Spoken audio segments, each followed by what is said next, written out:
Tu rêves d'être libre, de pouvoir choisir ton emploi du temps comme tu veux, de ne plus recevoir d'ordre d'un patron et du coup tu te dis tiens pourquoi pas et si je me lançais dans l'entrepreneuriat. Sauf que concrètement entre tout ce qu'on te raconte et la réalité du terrain c'est quand même assez différent. Et du coup c'est pour ça que dans cette vidéo j'ai vraiment envie de te parler de l'envers du décor. Alors pas forcément des aspects négatifs mais voilà, de tout ce qui est important. Je pense que dans tous les cas voilà, c'est bien de ne pas avoir de tabou en fait sur n'importe quel sujet dans la vie d'ailleurs. Je pense que quand on sait en fait les aspects positifs et négatifs des choses, on se prépare beaucoup plus facilement à l'affronter et du coup c'est plus facile. Bref, donc c'est parti pour l'envers du décor de l'entrepreneuriat.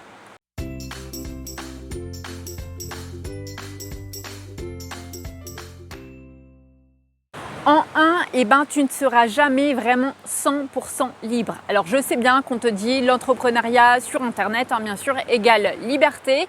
C'est vrai, tu as le luxe de choisir ton emploi du temps comme tu veux, mais attention, c'est pas non plus 100% vrai parce que déjà, il va falloir au début que tu travailles dur quand même pour mériter cette liberté parce que ça se mérite.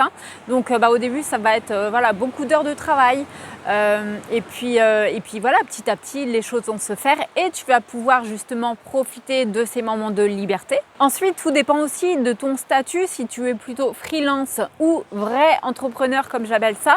Alors je te renvoie vers la vidéo que j'ai faite sur le sujet qui apparaît par là, je ne sais pas. Et donc voilà, en gros, les freelances, c'est quand tu proposes tes services et que tu travailles avec un autre entrepreneur. Et le vrai entrepreneur, comme j'appelle ça, c'est celui vraiment qui crée ses propres produits et services et qui travaille en fait en direct avec des clients, des particuliers, ça peut être des professionnels aussi, mais bon, bref, tu m'as compris. Et en fait, le fait d'être freelance, mine de rien, tu as un petit peu moins de liberté quand même que le vrai entrepreneuriat. Pourquoi ? Parce que tu as quand même des comptes à rendre, à ton entrepreneur. Imagine tes rédacteurs web, imagine tes closers, imagine, je sais pas, tu es community manager, graphiste, bref, que sais-je.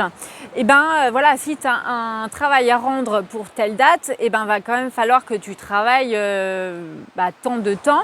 Et forcément aussi, c'est pas des revenus passifs. Donc, ton temps, il est corrélé en fait aussi à ce que tu gagnes. Et aussi, il n'y a pas que ça, il y a aussi même entre les activités, ça change. Je te donne un exemple concret, tu vois, en fait, quand je fais de la rédaction web, clairement, je peux travailler quand je veux. Tu vois, si j'ai envie de travailler pendant la nuit, je peux. Alors que, par exemple, je sais que mes missions en closing, où là, je suis sombre tout d'un coup, bon, bref. Alors que mes missions en closing, voilà, si j'ai des appels de telle heure à telle heure, je suis obligée de les prendre, en fait. Alors oui, bien sûr, tu peux décaler.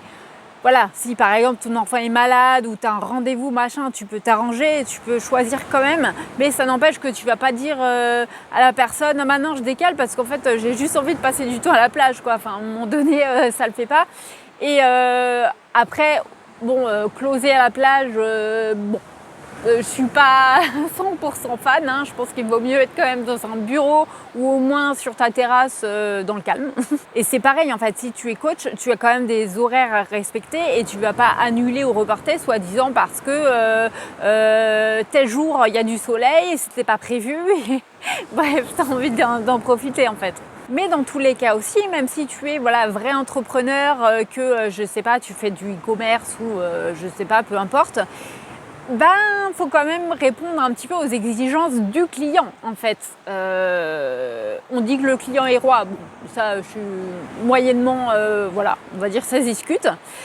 Mais c'est ça, tu es quand même obligé d'être assez réactif sur certaines choses, notamment par exemple tout ce qui est SAV, répondre aux mails. Alors oui, tu n'es pas obligé de le faire dans l'immédiat, mais bon, tu dois quand même être réactif. Deuxième chose, c'est que en devenant entrepreneur, tu vas changer.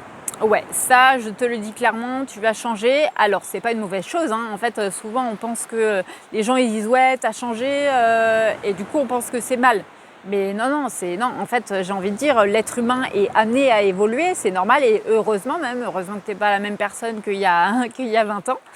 Mais et c'est ça. Et en fait, je pense que ton état d'esprit, parce qu'il faut bien comprendre en fait que l'entrepreneuriat, c'est pas juste un mode de vie professionnel. C'est vraiment en fait tout un état d'esprit qui a un impact sur toute ta vie.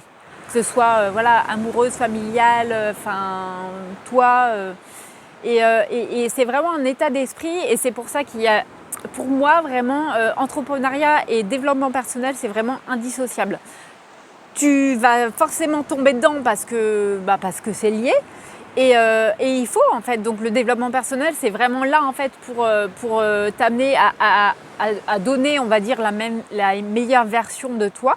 Et en fait, l'état d'esprit que tu avais en étant salarié, eh ben, tu vas petit à petit le perdre.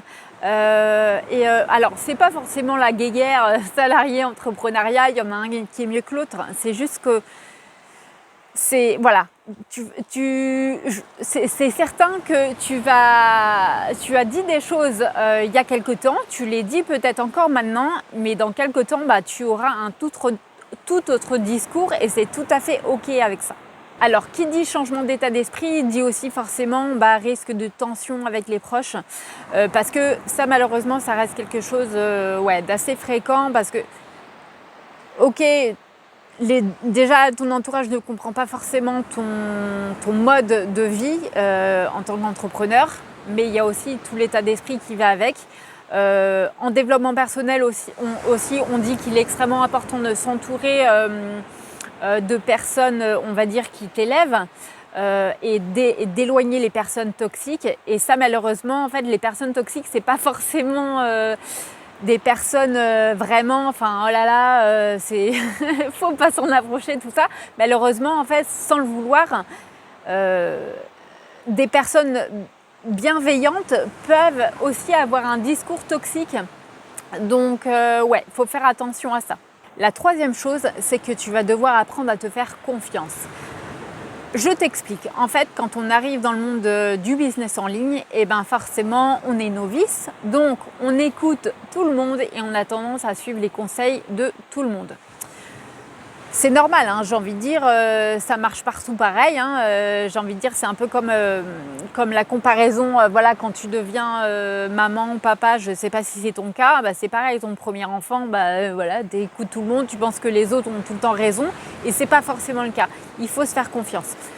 Tu vois, je te donne un exemple concret. Tu vois, moi, j'ai beaucoup de mal avec les réseaux sociaux. Honnêtement, ça a toujours été Facebook, Instagram, enfin bref. Il y a juste une plateforme que j'adore, c'est YouTube. Et en fait, pendant longtemps, très longtemps, je me suis pris la tête. Est-ce que je dois être sur Facebook? Est-ce que je dois être sur TikTok? Parce que, à ce qui paraît, c'est the place to be, c'est la tendance du moment et tu vas cartonner. Bref. Je me suis pris la tête, je ne sais pas combien de temps. Et après, je me suis dit, allez, je vais écouter les plus grands parce que forcément, ils ont de l'expérience, machin. Donc, j'ai été sur Facebook, j'ai commencé à faire et en fait, j'ai abandonné. Pourquoi j'ai abandonné? Parce que ça me saoule, en fait, tout simplement. Et j'ai démarré YouTube et je le sais que je vais persister là-dessus, même si les résultats ne sont pas forcément au rendez-vous parce que j'adore cette plateforme. Bref, tout ça pour te dire que, alors c'est très bien d'écouter les conseils des plus grands, de ceux qui sont passés par là, pas de Pierre-Paul Jacques qui ne connaît rien à l'entrepreneuriat. Mais voilà, c'est très bien d'écouter les conseils, mais il faut aussi savoir faire le tri et se faire confiance. Si tu ne le sens pas, le fais pas en fait. Parce que peut-être qu'effectivement pour un tel, cette stratégie a marché, mais ça ne veut pas dire que pour toi ça va marcher. Parce que déjà c'est un business différent, c'est une personne différente, si toi t'aimes pas forcément à un moment donné, tu vas arrêter. Bref, fais-toi confiance. La quatrième chose, c'est qu'il y a énormément de clichés autour de l'entrepreneuriat et ça, faut faire gaffe en fait à pas tomber dedans des vendeurs de rêves qui vont te dire oui, tu peux, Mathilde ou Laura a fait 10 000 € le premier mois, c'est fantastique, hop, warning.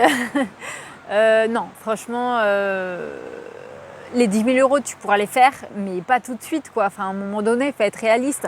Et du coup, je trouve que c'est dommage parce que ça donne une mauvaise image du business en ligne. En fait, rien que le nom business en ligne. D'ailleurs, moi, je me suis posé la question, est-ce que je devais garder ce mot ou en changer? Parce qu'en fait, je trouve que c'est une consonance un petit peu péjorative, limite masculine, tu sais, enfin, que c'était un truc peut-être de mec, voilà, pour gagner plein d'argent. Enfin, bon, après, c'est peut-être moi qui a des croyances et tout ça, mais enfin, voilà, je me dis, je pense que c'est aussi à cause de tous ces vendeurs de rêves, en fait, que beaucoup de gens se méfient et qu'ils associent ça à une arnaque. Or, franchement, si tu te lances dans une activité sur Internet, c'est un business en ligne, tout simplement. Tu l'appelles comme tu veux, en fait, j'ai envie de dire. Ouais, c'est ça. En fait, t'y vas, quoi. Enfin, te fixe pas des objectifs comme ça. Va pas croire que ça va être facile. C'est dur, la vie d'entrepreneur. Mais franchement, ça en vaut tellement la peine. La 5e chose et dernière, je pense, c'est que tu vas augmenter ta charge mentale. Ouais, c'est ça. Ton business, ouais, ça va rester dans ta tête, en fait, toute la journée. Tu vois, un salarié, il travaille voilà, de 8h à 17h, grosso modo. Et puis quand il rentre, il a fini. En règle générale, voilà, il n'y pense plus jusqu'au lendemain. En tant qu'entrepreneur, même si tu te dis, ok, là j'arrête, je vais faire une pause, faire du sport, chercher mes enfants, quoi que ce soit, te balader, tu vas toujours y penser. Toujours, toujours, toujours. C'est pas forcément mal. Alors, bon, je dirais des fois, il faut aussi apprendre à lâcher prise peut-être.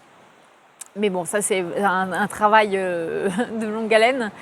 Mais après, ouais, c'est pas forcément mal en fait. C'est aussi dans ces moments-là que l'inspiration elle vient, que tu es un peu plus créatif. Après, à ce moment-là, c'est pas grave. Dès que tu as un truc qui te passe par la tête, tu le notes vite fait et hop, tu passes à autre chose. Bon, on arrive à la fin de cette vidéo, donc j'espère que ça va le faire, que ça va pas trop long à regarder tout ça et pour moi au montage aussi parce que voilà, je parlais un petit peu plus comme ça me venait, l'inspiration de la mer, voilà, tout simplement. Sur ce, je te renvoie vers la vidéo, alors il me semble que ça s'appelle 12 choses à savoir avant de devenir entrepreneur, que j'avais faite il y a quelques temps, je pense que ça peut t'intéresser. Et puis moi, je te souhaite une excellente journée, soirée et je te dis à bientôt.